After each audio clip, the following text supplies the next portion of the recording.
games. We are stepping inside one of 3 female locker rooms inside Erlanger Park. I spoke to a Lookout spokesperson who says having this feature will hopefully create more opportunities for women across Chattanooga and across baseball. About 25 minutes ago, fans stood on this sidewalk as the Spanish national team's bus came in through this road right here. And a lot of offensive tackles here, a lot of offensive tackles in this stacked draft class. What sets you apart from them? I feel like I'm a very athletic guy. Got a lot of tricks in the bag. It's not just stores and restaurants that are seeing visits from the international soccer stars. Some of them teed off right here on the Castle Fire Golf Course in East Brainerd. While you have won games for the New York Giants, specifically 2 straight, what are some things you could do to ready up your pocket presence a little bit more? Is it a communication thing with the O-line? What's the story there? Earlier Sunday afternoon, the Tennessee Titans hosted a Kansas City Chiefs team without Patrick Mahomes, with veteran quarterback Gardner Minshew starting in place of the 3-time Super Bowl MVP. Not doing so great this season, and this next one is about to show as Matt Olson in the bottom of the first drives one to deep right field into the right field bleachers. Home run number 8 for Olson on the season. Baker Mayfield finds his favorite target, Mike Evans. Touchdown. But you can't leave that much time for Josh Allen. No.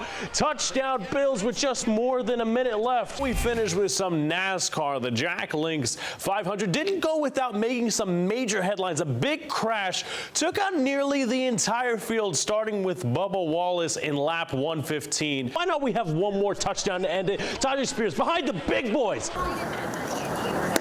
The harder the throw, the sharper the crack of the catcher's glove. But the harder a pitcher throws means he's gripping the ball tighter, putting more stress on his elbow. Athletes are starting to chase more velocity because velocity ultimately gets them to the big leagues, and that's where they want to be. Data and testimony from one major league physician shows that youth baseball players from little league to high school are experiencing a rise in elbow injuries. And if those elbow injuries are severe enough, Erlanger sports physician Hunter Garrett says players could need Tommy John surgery. That's an extensive reconstruction of the ulnar collateral ligament in the elbow, which takes 12 to 18 months of recovery after the surgery.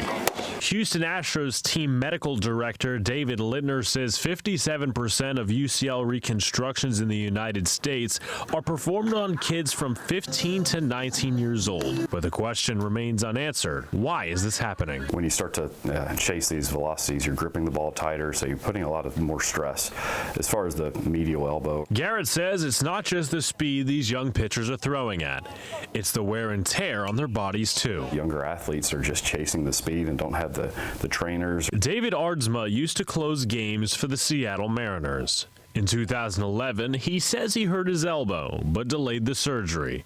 After the procedure, he would not pitch in another major league game for 14 months. And it's tough to go through, especially when you're watching on TV, all your teammates, and in my case, somebody else take my job. Aardsma says the reason for the uptick in elbow injuries among youth pitchers is the amount of pressure they face to perform for pro scouts. He says Team USA and Major League Baseball need to start enforcing stricter guidelines on leagues to prevent these elbow injuries from happening. Throw those regulations across the board and said you're not going to allow to run a tournament or run a league without pitching regulation. Jake Madole is the head of athletic performance at Chatball. Madole says his organization started incorporating cutting-edge technology like the Vol dynamometer. Go, and they're going to pull into that little handle as hard as they can for about 2 seconds. Which, based on stress testing, can measure a player's arm fatigue after throwing for a certain period. He says once the measurements of that technology reaches a certain point, combined with a player's pitch count,